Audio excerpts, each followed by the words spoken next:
नमस्कार, knocking-news.com में आपका स्वागत है। मैं हूं गिरिजेश वशिष्ठ। किसान जैसे जैसे दिल्ली की तरफ बढ़ रहे हैं, इस देश में एक नैरेटिव बनाने की कोशिश की जा रही है। वो नैरेटिव ये है कि दोबारा से बहुत बुरे दिन दिल्ली के आने वाले हैं।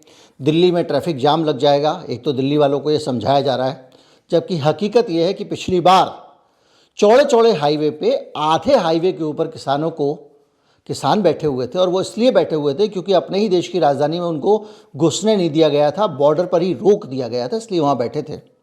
और जो बाकी की आधी सड़क थी उसको कभी भी पूरी तरह इस्तेमाल नहीं किया गया। अगर उसको पूरा इस्तेमाल किया जाता तो दिल्ली में ट्रैफिक की समस्याएं हल ही नहीं होती। जो बाकी की आधी सड़क थी उसको सुबह दफ्तर जाते समय जाने के लिए और आते समय आने के लिए खोला जा सकता था। 75% सड़क को एक तरफ के ट्रैफिक के लिए किया जा सकता था, 25% को उधर से आने के लिए।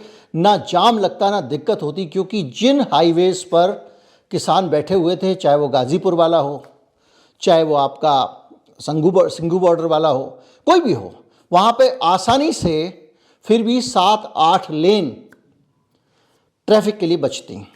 लेकिन सरकार का स्टाइल है, लोगों को परेशानी हो और लोग इसके खिलाफ हो जाएं, इसकी पूरी कोशिश की जाती है। ऐसा ही शाहीन बाग में किया था। एक तरफ की सड़क बंद करने के बजाय वो दोनों तरफ की कर दी, ट्रैफिक को कई किलोमीटर घुमा दिया ताकि दिल्ली के लोग गाली दें। बहरहाल, इसके अलावा पूरी तरह से किसानों को कुचलने की कोशिश हो रही है। पहली बार देखने में आ रहा है कि किसी आंदोलन के ऊपर ड्रोन के ज़रिए आंसू गैस के गोले फेंके जा रहे हैं, और किसान को भी मानना पड़ेगा कि मुंह पर गीला कपड़ा बांध के, आँख पे ट्रांसपेरेंट चश्मा लगाकर वो अपने ट्रैक्टर के ज़रिए उन सारे बैरिकेड्स को उखाड़ कर फेंक रहे हैं। आपसे छिपा नहीं है कि किसान आंदोलन को रोकने के खिलाफ हाईकोर्ट में मामला गया, और पंजाब हरियाणा हाईकोर्ट ने फटकार लगाई और ये कहा कि भैया आप डेमोक्रेटिक राइट क्यों छीनना चाहते हो, और वो दिल्ली में अगर प्रदर्शन करने जा रहे हैं तो उनको हरियाणा में भी घुसने से क्यों रोका जा रहा है। अगर किसान हरियाणा में प्रदर्शन ही नहीं करने वाले हैं तो आप होते कौन हो उनको रोकने वाले हैं। हरियाणा सरकार ने सिर्फ चमचई के लिए कहें या किसी और वजह से, उस पर हम बाद में आएंगे। इस प्रोग्राम में आप सब समझेंगे कि ये सारा डांस ड्रामा हो किस लिए रहा है, विरोध का, मतलब इसको विरोध को रोकने का। तो हरियाणा सरकार ने बैरिकेड लगा दिए, सड़क पे कीलें गाड़ दी ताकि किसान दिल्ली ना जा सके प्रदर्शन करने के लिए। ऐसा कभी नहीं हुआ इस देश में। देश की संसद के सामने बड़े बड़े प्रदर्शन हुए हैं, बहुत बड़े बड़े प्रदर्शन हुए हैं। आरक्षण के खिलाफ हुआ हो, राम मंदिर के लिए हुआ, बहुत सारे प्रदर्शन हुए वोट क्लब पे, लेकिन लोगों को दिल्ली आने से कभी नहीं रोका गया। लेकिन अब की सरकार थोड़ी फ़र्क है। खैर, तो किसानों की जो मांग है उस पे जाने से पहले हम ये समझें कि इस मोदी सरकार ने किसानों को क्या क्या वादा किया था। एक वादा किया था किसानों को कि हम आपको स्वामीनाथन कमीशन की रिपोर्ट के हिसाब से भुगतान करेंगे, एमएसपी का। स्वामीनाथन कमेटी की रिपोर्ट हमने लागू कर दी है, ये बोला था इस देश का प्रधानमंत्री। बाकायदा भाषण सुने आप, उसके बाद आगे बढ़ते हैं। आप सबको भली भांति पता है कि एमएसपी के अंदर हमने तय किया है, स्वामीनाथन कमीशन के अनुसार लागत जो होगी इसका 1.5 गुना एमएसपी दिया जाएगा। इसकी घोषणा हमने ऑलरेडी करके लागू कर दिया है। आज कांग्रेस वाले, मैं कहीं अगर एमएसपी की बात बोलता हूं तो उनको जरा तकलीफ हो जाती है। हम इस वीडियो को सिर्फ राजनीतिक बयानबाजी से आगे पीछे नहीं करने वाले हैं। हम अंदर की बहुत सारी बातें आपके सामने रखेंगे और बहुत सारे ऐसे तथ्य लाएंगे जो अभी तक आपको शायद इधर उधर से ना मिले हो। जब आप मोदी जी का भाषण सुन रहे तो आप गौर कर रहे होंगे कि वहाँ बैनर किस भाषा में लगे हुए थे और मोदी जी किस स्थान पर खड़े थे, और उन्होंने अपने ऊपर जो हेड गियर पहना था सर्वपल्ली राधाकृष्णन स्टाइल का, वो देश के किस राज्य से आता है। आपको समझ में आ जाएगा कि पिछली बार दक्षिण के लोगों को लुभाने के लिए ये डॉक्टर स्वामीनाथन, चूँकि वो दक्षिण से ही आते हैं, ये भाषण दिया गया था। लेकिन किसानों को स्वामीनाथन कमीशन की रिपोर्ट के हिसाब से कुछ भी नहीं मिला है, सिर्फ मिला है तो जुमले। अब आते हैं दूसरा वादा। मोदी जी ने किसानों से वादा किया कि उनकी आय 2022 तक दोगुनी कर दी जाएगी, यानी ये जो आय थी उनकी वो 8,008 रुपये के आसपास थी, जिसको दुगना करने के बाद 8,000 यानी किसानों की जो आय 8,058 रुपये हुआ करती थी, उस मासिक आय को बढ़ाकर मोदी जी ने वादा किया था कि 16,116 रुपये कर देंगे। लेकिन कुछ नहीं हुआ। 2023 में संसद में नरेंद्र सिंह तोमर, केंद्रीय कृषि मंत्री, भाषण देते हैं और बताते हैं कि किसान की आय 10,218 रुपये हो गई है, यानी केवल 26% किसान की आय बढ़ी, जिसको कि उन्हें कर देना था दुगना। इस तरह के झूठे वादे लगातार किसानों से किए जाते रहे। एमएसपी को लेकर भी वादा किया गया था और वो पूरा नहीं हुआ। अब किसान जो आए हैं, पहले ये बता दूं कि ये किसान किसी भी पुराने जो संयुक्त किसान यूनियन और इन सारी चीज़ों से जुड़े हुए नहीं हैं, जिसमें महेंद्र सिंह टिकैत की यूनियन भी शामिल थी, भारतीय किसान यूनियन भी शामिल थी, बहुत सारे देश भर के संगठन उसमें शामिल थे। वो नेता अभी इस आंदोलन में नहीं हैं। उन्होंने ना तो इस आंदोलन का समर्थन दिया है, ना इसके साथ आए हैं। उसके बावजूद इतनी बड़ी संख्या में किसान सड़क पर हैं। अचरज की बात है कि बीजेपी में जा चुका है एक आदमी किसानों की बात करने वाला, चौधरी अजीत सिंह का बेटा, चौधरी चरण सिंह का पोता, राकेश सिंह टिकैत। बहुत सारे संदिग्ध फैसलों के लिए वो जाने जाते हैं। उन्होंने बहुत सारे ऐसे ऐलान किए जिनका कि किसी भी तरह से उस वक़्त संयुक्त किसान मोर्चा के फैसलों से लेना देना नहीं था, जिनमें से एक ऐलान संसद में घुस जाने का था, जबकि इस पर कोई सहमति नहीं हुई थी। तो जानबूझकर इस आंदोलन को उखाड़ने के लिए ऐसे आरोप लगते रहे हैं। उन्होंने बीजेपी की सरकार को मौके दिए। लेकिन आज विषय दूसरा है। तो किसान मांग रहे हैं एमएसपी की गारंटी। किसान कह रहे हैं भैया आप जितनी भी एमएसपी देते हो उसकी गारंटी दो, वो मिलेगी ही मिलेगी।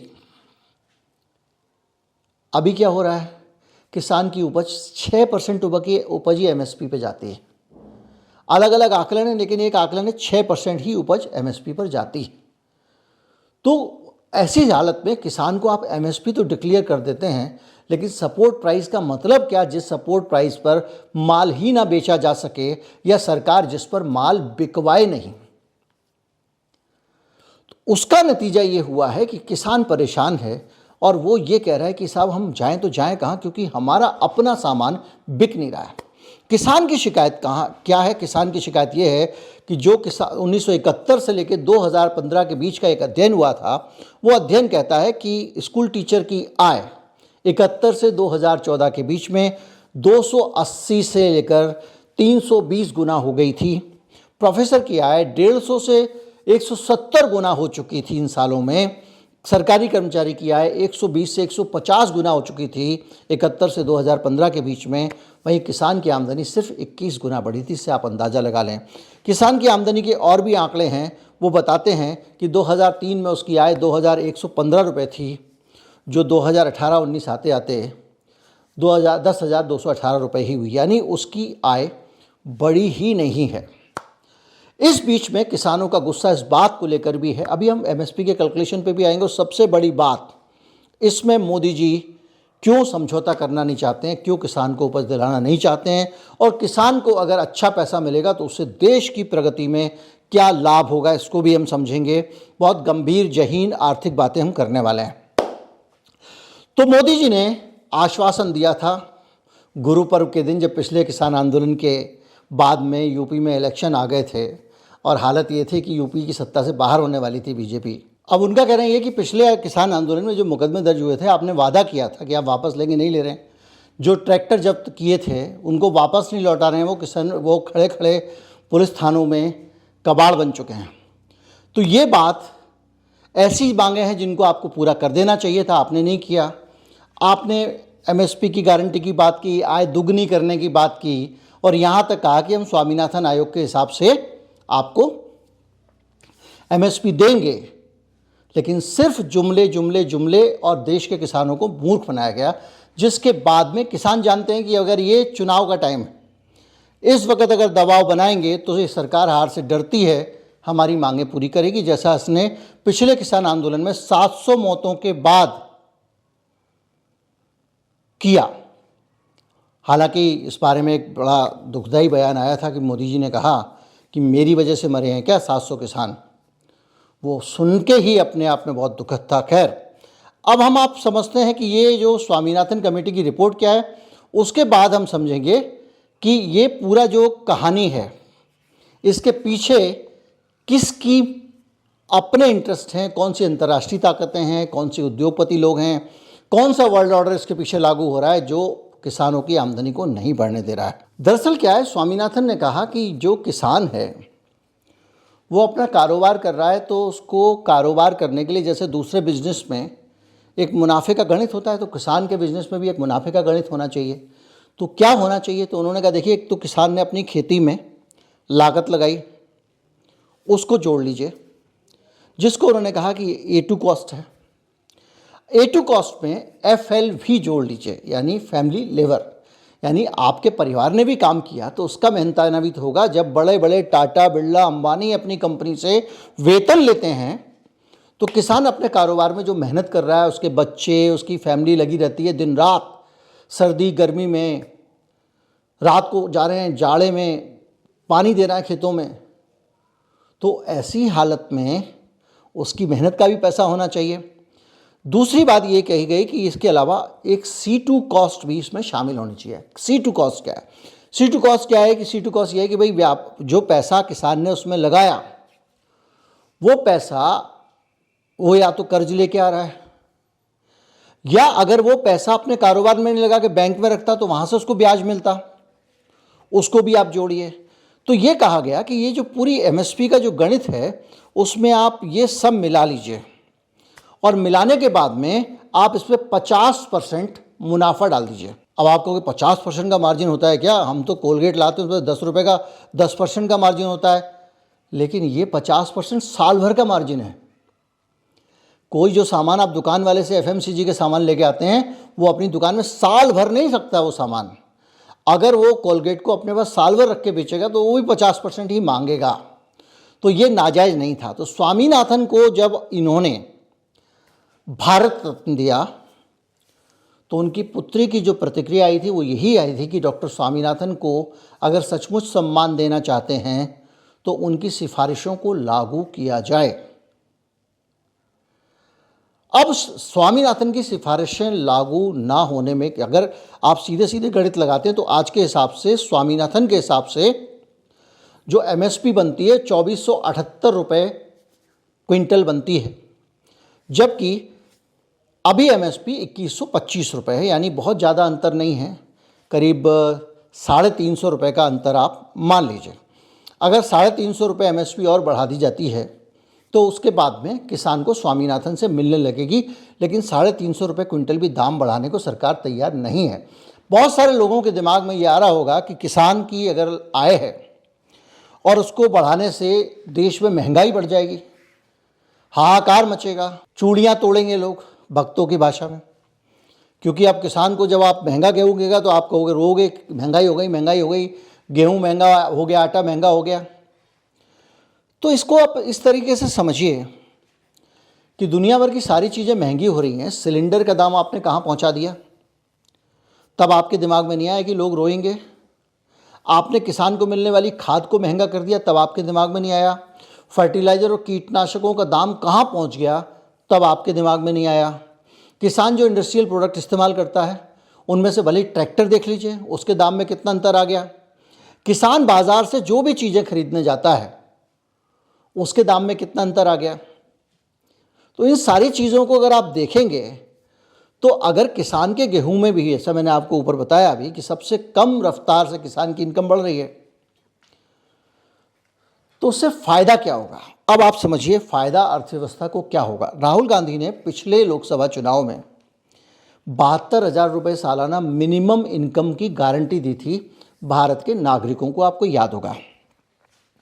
और ये कहा गया था कि मिनिमम इनकम जो है भारत के लोगों की, हम सीधे सीधे 72,000 करेंगे, यानी 72,000 एक परिवार को तो मिलेंगे ही मिलेंगे। उसके पीछे आइडिया क्या था?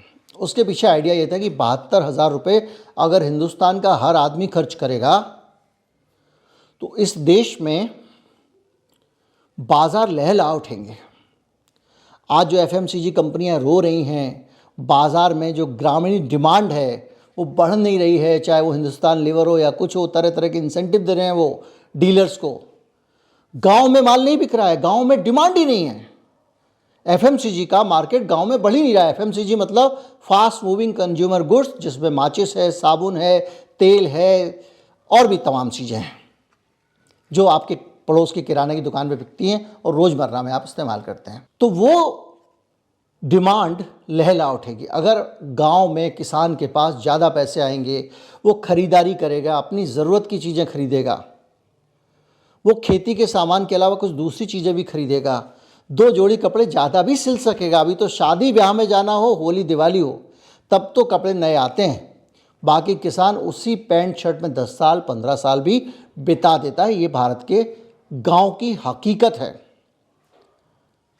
अब आप कहेंगे कि इतने सारे बढ़िया बढ़िया ट्रैक्टर लेके किसान आ रहे हैं, ये आ रहे हैं, वो आ रहे हैं। ठीक है, किसानों में सब गरीब नहीं होते, किसी के पास में हज़ारों एकड़ की भी ज़मीन होती है, किसी के पास में, लेकिन जो आदमी पैसा लगा रहा है, मेहनत लगा रहा है, उसको मुनाफा तो आपको देना पड़ेगा। वो गरीब है अमीर है, आप ये तो नहीं सोचते अडानी को या किसी और को सब्सिडी देते वक्त कि ये बहुत अमीर लोग हैं इसलिए हम सब्सिडी नहीं देंगे। उनको तो आप SEZ घोषित कर देते हो, टैक्स में छूट देते हो, सब्सिडी देते हो। आपने कॉरपोरेट टैक्स भी कम कर दिया, जो हिंदुस्तान के सारे उद्योगपतियों और बड़े बड़े पूंजीपतियों को फ़ायदा पहुंचा रहा है। तो एक बड़ा सवाल है कि क्या किसान को बढ़ा के नहीं मिलना चाहिए। अब हम आते हैं कि उनको बढ़ा के देने में तकलीफ़ क्या है। देखिए, तकलीफ़ थोड़ी सी छोटी छोटी तकलीफ़ नहीं है, बड़ी तकलीफ़ है। भारत में जो गेहूं एक्सपोर्ट होता है, वो एक्सपोर्ट करने वाले हमारे लाला अडानी साहब हैं। 30% के करीब एक्सपोर्ट उन्होंने किया है हाल में। 30% अडानी विल्मर कंपनी उनकी कंपनी है, और ये कंपनी दुनिया भर में जाके गेहूं वगैरह बेचती है और बाहर से लाके तेल वगैरह यहाँ बेचती है। अगर गेहूं का दाम भारत में बढ़ता है तो इन कंपनियों के मुनाफे में कमी आ जाएगी। अब आप कहेंगे मुनाफे में कैसे कमी आ जाएगी, तो इसको गणित को आप समझिए कि इस वक्त जो रेट है अंतर्राष्ट्रीय बाज़ार में गेहूं का रेट, वो है 587.888, मतलब $588 प्रति बुशे। वहाँ पर अंतर्राष्ट्रीय बाज़ार में बुशे के हिसाब से बिकता है। वो उनका अमेरिका का एक अलग तरीका है, उसमें लिक्विड का बुशे अलग होता है, गेहूं का अलग होता है, सोयाबीन का और गेहूं का सेम होता है। तो 27 किलो वजन के करीब एक बुशे में गेहूं का आता है। 1 क्विंटल गेहूं का दाम अगर निकालें, यानी इस एक बुशे में से अगर आप 27, उतना जो भी है 27 उसको घटाएं और उसको अगर 1 क्विंटल गेहूं का दाम उसको उसमें 100 का गुणा करके निकालें, तो करीब अंतर्राष्ट्रीय मार्केट में 48,670 रुपये 83 पैसे अभी आज का दाम है, और वो लगातार ऊपर नीचे हो रहा है। तो 48,670 रुपये 63 पैसे, यानी 48,671 रुपये क्विंटल के दाम पर बाहर जो लोग अपना गेहूं भेजते हैं वो बेच रहे हैं। भारत के किसान से 2400 लेने में दिक्कत है। भारत के किसान को 2400 की गारंटी सरकार देने को तैयार नहीं है, जबकि वो गेहूं जब बाहर जाता है तो 48,670 रुपये प्रति क्विंटल बिकता है। अब मैं आपको कुछ पुरानी बातें याद दिलाना चाहूँगा। जब भारत का गेहूं दुनिया में डिमांड पे था, रूस और यूक्रेन लड़ मर रहे थे और वो मुख्य स्रोत थे दुनिया को गेहूं देने के, तो भारत से गेहूं लगातार निर्यात हो रहा था। भारत में जो सरप्लस भंडार होता है उसको भी करीब करीब खाली कर दिया गया था और ज़्यादा से ज़्यादा गेहूं बाहर एक्सपोर्ट किया जा रहा था। गेहूं पे तो रोक लग गई, गेहूं के उत्पाद दलिया है, मैदा है, आटा है, लगातार विदेश जाते रहे। भारत में गेहूं का दाम बढ़ता रहा, तब महंगाई की चिंता सरकार को नहीं थी। और ये सब जानने के बाद और दुनिया ये समझती रही कि ये बाइडेन के दबाव में हो रहा है और बाइडेन कह रहा है कि भारत को स्वार्थी नहीं बनना चाहिए, और आखिर में भारत सरकार ने ये जो गेहूं के उत्पाद विदेश जा रहे थे इनको भी 1 महीने या 15 दिन का नोटिस दिया। इस बीच में जो भेजना है भेज लो, बाद में हम इस पर प्रतिबंध लगा रहे हैं, उतनी तारीख से प्रतिबंध लग जाएगा। अंधाधुंध भारत का गेहूं और आटा गया। अभी मैंने आपको बताया था कि भारत से गेहूं आटा एक्सपोर्ट कौन करता है, और करीब करीब अगर आप अंतर्राष्ट्रीय दाम और भारत के किसान से आप जिस दाम में खरीद रहे हो गेहूँ उसका अंतर निकालें तो ये 20 गुना बैठता है। 20 गुना उस एमएसपी से जो स्वामीनाथन के हिसाब से अगर किसान को दी जाए तो, यानी भारत में 1 रुपए का जो गेहूं खरीदा जाता है वो 20 रुपए का बाहर बिकता है। बेचने वाले कौन लोग हैं ये भी मैंने आपको बता दिया। और उस गेहूं को भारत में कमी होने की बात आ गई थी, महंगाई बढ़ रही थी, उसके बावजूद बाहर भेजने की परमिशन सरकार नहीं भेजती है, बाहर कंपनियां भेजती हैं, दी जाती रही। अंधाधुंध दाम में कभी कोई निकलेगा फाइनेंशियल टाइम्स जैसा, हिंडनबर्ग जैसा, तो ये भी एक घोटाला सामने आएगा। क्योंकि पूरी दुनिया जब गेहूं को तरस रही थी और भारत के पास में जब गेहूं था और कम था, उसकी ज़रूरत को कम पड़ जाता, उसके बावजूद याद कीजिए भारत ने कनकी वाला चावल, फोर्टिफाइड, ये सब करा के भारत में कभी करते रहे। और खुद प्रधानमंत्री ने लोगों को कहा मिलेट्स खाओ, मिलेट्स, मोटा अनाज खाओ। वही दौर है, आप मोटा अनाज खाओ, इसको हम 20 गुना कीमत में बाहर भेज रहे हैं। 1 रुपए का किसान का गेहूं, वो भी अगर स्वामीनाथन कमेटी से कैलकुलेट किया जाए, जो कि दे नहीं रहे हैं, और बाहर 20 रुपए में बिक रहा था। तो ऐसी हालत में अगर किसान के गेहूं का दाम बढ़ जाता है तो किसका मुनाफा प्रभावित होगा? किसका? किस कंपनी? मैं ये नहीं कह रहा हूं कि वो गेहूं सीधे जाएगा, उसकी शिपिंग भी होगी, उस पर बाकी खर्चे भी होंगे, इससे कोई इनकार नहीं कर रहा है, लेकिन 20 गुना। तो उस पूरे हालात को अगर आप देखें तो आपको समझ में आएगा कि क्यों तोप, तमंचे, कीलें, बैरिकेड, कंक्रीट सब बिछाई जा रही है ताकि किसान दिल्ली ना पहुंच जाए। वो अपना हक मांग रहा है, और हक भी जो न्यूनतम उसका हक है वो मांग रहा है। इससे कम क्या हक दोगे आप उसको? आपने वादा किया था, उसको पूरा कर दो। आपने स्वामीनाथन कमीशन कहा था, आपने नहीं माना। आपने कहा दुगनी आय कर दूंगा, कुछ नहीं किया। 26% बढ़ी है। और आप ही ने कहा था कि हम किसानों पे मुकदमे वापस ले लेंगे। उन किसानों की जान गई जो इस देश के अच्छाई के लिए आंदोलन कर रहे थे, उनको मुआवजा तो दिया ही नहीं आपने। 700 किसान से ज़्यादा मर गए, 750 से ऊपर थे। उनके सब नाम, पते, फ़ोन नंबर सब कुछ मौजूद है। ये वाला मामला नहीं है कि राम मंदिर के नाम पे टाइम पे एक पूरा आंदोलन चलाया कि इतने कारसेवक मारे गए हैं, बाद में फ्रंट लाइन ने रिपोर्ट छापी, एक एक आदमी के घर जाकर उनके रिपोर्टर ने चेक किया तो सब घर पहुंच चुके थे। और विश्व हिंदू परिषद ने उनके नाम पर बहुत सारा चंदा इकट्ठा किया था, पन्ना पन्ना भर के विज्ञापन छपे थे। उसके बाद में आज तक उसका पैसे का हिसाब मिला नहीं है। अभी मांगा गया था तो जवाब मिला खर्चा हो गया। तो ये जो पूरी सिचुएशन आपके सामने है, इस सिचुएशन में अब आप बताइए किसान आंदोलन ना करे तो क्या करे? और भारत में अगर मजदूर और किसान को हक नहीं दोगे तो ये देश चलने से रहा।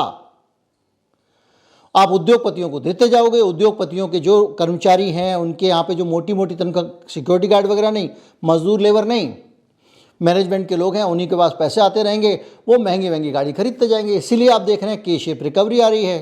10 लाख से ऊपर से गाड़ी बिक रही हैं, 50 लाख से ऊपर का मकान बिक रहा है। इसके नीचे वाले को कोई खरीदने के लिए है ही नहीं, क्योंकि इसके नीचे वाले की तो आय गिर रही है।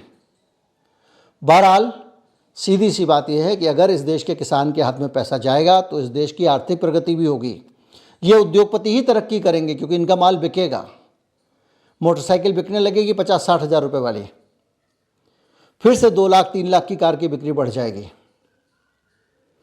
ये जो साबुन, तेल, टूथपेस्ट वगैरह की बिक्रियां हैं ये भी बेहतर हो जाएंगी, छोटे छोटे बिस्किट वगैरह। एक बार दिल खोलकर किसान की सुन लो और उनकी मांगें पूरी कर दो। उम्मीद करता हूँ पूरा खेल आप समझ गए होंगे तो ज़्यादा से ज़्यादा लोगों तक पहुँचाए। चैनल को सब्सक्राइब कर लें। नमस्कार, जय हिंद।